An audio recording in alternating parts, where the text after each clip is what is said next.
Hello student, आज के article का टॉपिक है plastic pollution wide spread in water bodies across the world. इसको आप कनेक्ट कर पाएंगे GS3 एनवायरनमेंट के पार्ट से। आते हैं आज के आर्टिकल के एनालिसिस पर। अभी रिसेंट में ही 2 पेपर पब्लिश हुआ नेचर में, जिसमें देखा गया कि कोरल रीफ और फ्रेश वाटर लेक्स हैं वो वाइड स्प्रेड पर कंटेमिनेटेड हैं और उनका कंटेमिनेशन बेसिकली प्लास्टिक की वजह से हुआ है। रीफ स्टडी ने फाइंड आउट किया जो लार्जर फ्रैगमेंट्स हैं, इसलिए डेब्रीज जहाँ पर फिशिंग इंडस्ट्री जिस पर डिपेंडेंट है वहाँ पे सबसे ज्यादा प्लास्टिक मिला, और जो मैक्रो इकोनॉमिक प्लास्टिक है वो बहुत ज्यादा क्वांटिटी में मिली डीप रीफ में। असेसमेंट जब हुआ फ्रेश वाटर लेक का और रिजर्वॉयर का, तो पता चला कि ये जो बॉडीज ऑफ वाटर हैं वो पूरी तरीके से कंटामिनेटेड है माइक्रोप्लास्टिक से। Hudson Pinero from the California Academy of Science San Francisco and colleague, इन लोगों ने भी सर्वे किया ग्लोबल रीफ को, जहां पर मैक्रोप्लास्टिक्स जिसकी थिकनेस ओवर 5 सेंटीमीटर है,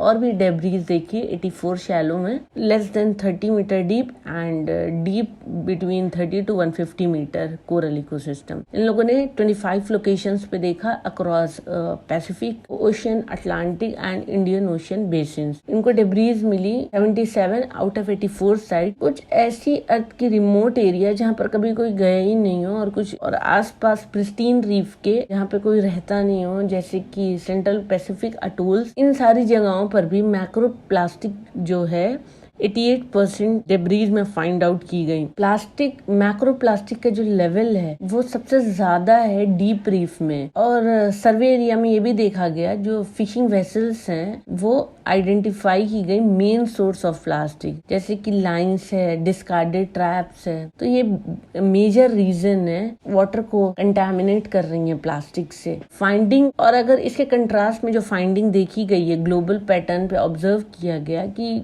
जो नियर शोर मरीन इकोसिस्टम होते हैं वहां पर मैक्रो प्लास्टिक डेंसिटी जो है वो डिक्रीज हुई है as we go on depth. उसमें से जो कुछ भी अगर निकल के भी आता है आइटम, तो वो मोस्टली कंज्यूमर आइटम्स होते हैं। सेकेंड स्टडी हुई Veronica Nava from University of Milano Bicocca, Milan, Italy. कुछ सैंपल उसमें देखे गए, सरफेस वाटर से लिए गए 38 लेक के 23 कंट्री के रिजर्वॉयर्स से लिए गए, जो बेसिकली कॉन्सेंट्रेटेड है नॉर्दर्न हेमिस्फीयर में। उन्होंने पाया अपनी रिसर्च फाइंडिंग में माइक्रो प्लास्टिक ओवर 250 माइक्रोन सारे ही सैंपल साइट में। लेक 2 टाइप की होती हैं जो वनरेबल हैं प्लास्टिक कंटामिनेशन से। फर्स्ट है लेक एंड सेकंड रिजर्वॉयर जो डेंसली पॉपुलेटेड होती हैं या जो अर्बनाइज्ड एरिया में होती हैं, या जो बहुत बड़ी लेक है या रिजर्वॉयर है जिनका डिपोजिशन रेट बहुत ज्यादा है, या जहाँ पर लोगों का, इंसानों का इन्फ्लुएंस बहुत ज्यादा है। और उन्होंने ये भी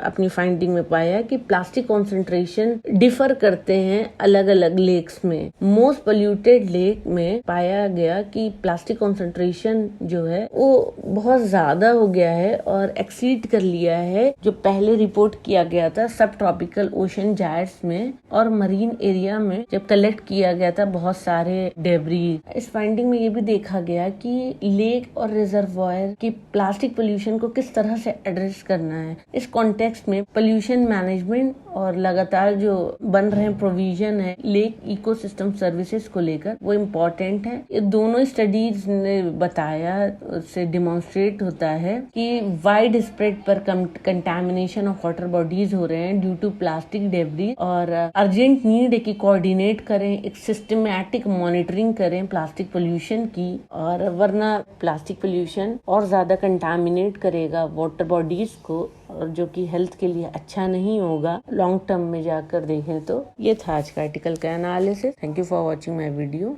please share, like and subscribe.